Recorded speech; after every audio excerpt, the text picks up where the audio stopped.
est en train de passer des pamphlets pour annoncer l'Assemblée générale qu'il va y avoir jeudi le 10 octobre concernant les priorités de négociation.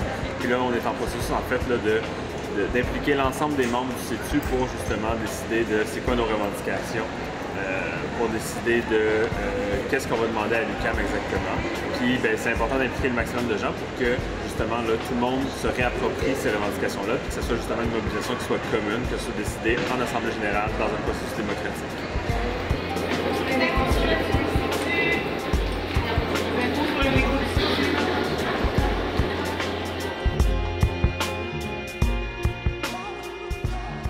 C'est de se s'outiller collectivement. C'est deux mots. Un outil. Outil. Bonjour, je suis du CETU, je me nomme Agnès Ziahi, je suis également la coordinatrice à l'OMON, donc l'Observatoire sur le Moyen-Orient et l'Afrique du Nord. Je suis auxiliaire d'enseignement au département de sciences politiques de l'UQAM. Donc je suis auxiliaire d'enseignement au département d'informatique, donc le complexe des sciences, et je suis du CETU.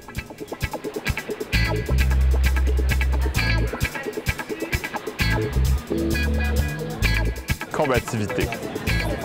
Travail. Je trouve ça important de participer aux assemblées générales. C'est le lieu où on peut amener nos opinions, on peut voter sur les enjeux qui sont importants pour le syndicat. Parfait. Est-ce qu'il y a une personne qui s'oppose à ce qu'on adopte la motion telle qu'elle est proposée? Est-ce qu'il y a des gens qui intervenaient sur la question? De prendre le débat de la base puis de l'amener vers le haut, plutôt que ce soit juste le patronat syndical qui discute avec le patronat de l'UQAM. OK, parfait. Les gens en faveur de la motion, levez votre main. On va compter. Si tu n'utilises pas le pouvoir que tu as, dans ce cas-là, ça veut dire que tu t'es, donc tu laisses les décisions aux mains des autres et ça devient antidémocratique.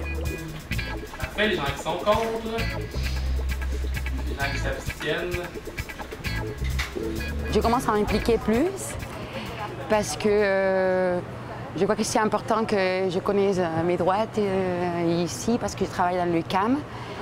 Mais on peut voir des différentes conditions de travail. Je trouve que c'est bien qu'on lutte pour les améliorer et pour favoriser la plupart des gens possibles. Voilà. Je travaille comme assistante de recherche pour Paul Bélanger à l'Observatoire Compétences Emploi. Je suis un auxiliaire d'enseignement en génie microélectronique. Je suis auxiliaire d'enseignement pour le département des sciences politiques. Je suis du CETU.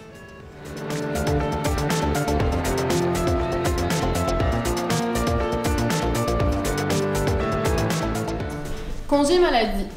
On est malade comme tout le monde, on n'est pas des surhumains. Et chaque heure travaillée, tu as tes heures travaillées, puis tu as 1% de congé de maladie. Eux, ils parlaient, oui, de mettre des pourcentages, mais ils disaient aussi peut-être de prévoir une banque de congés payés. Ça se fait dessus? Est-ce que ça existe? Je pense qu'il ne faut pas se baser justement sur l'idée de grief ou de cas particulier où quelqu'un aurait perdu sa job pour avoir manqué une journée. Parce que justement, pour moi, là où il y a le plus de risques, c'est de ne pas être réembauché. Et ça, c'est pire de perdre 100, 200, 300 heures de contrat potentiel que de perdre une journée de 3-4 heures. Donc, c'est pas le temps de voir est-ce qu'il y en a qui ont perdu leur travail à cause d'avoir manqué une journée pour obligation familiale, maladie ou personnelle. Pour toi-même, t'as juste comme rien. Justement sur cette espèce de droit ou de juste comme dans le rapport de force qu'on ait un truc dans la convention qui nous donne un peu plus de pouvoir.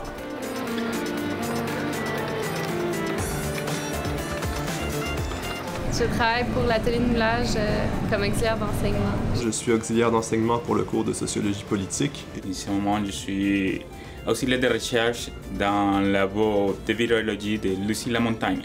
Je travaille pour le Centraire dans le département d'éducation. Je suis du CETU.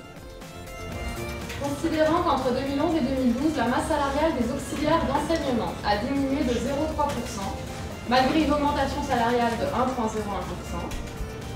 et que le nombre d'heures travaillées par les auxiliaires d'enseignement a diminué de 8,9%.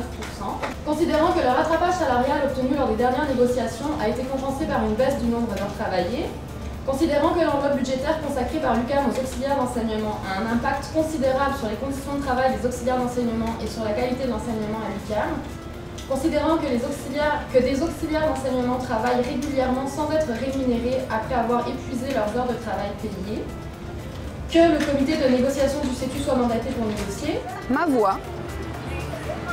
Voilà. pour donner un sens. Je sais pas, pour donner un sens au statut que j'ai, genre, je suis auxiliaire de recherche, mais si je suis tout seul dans mon coin, que je suis pas capable de voir réellement ce qui se passe à travers justement les autres personnes, de comprendre ma condition et ce qui est dans ma condition, ce qui peut toucher les autres et de pouvoir construire un discours commun. Nous sommes du CETU. Je suis CETU. Je suis du CETU. Je suis du CETU. Je suis du CETU. Je suis du CETU. Je suis du CETU. Je suis du CETU. Je suis du CETU. Je suis du CETU. Nous travaillons à l'atelier d'infiltration. Nous sommes du CETU.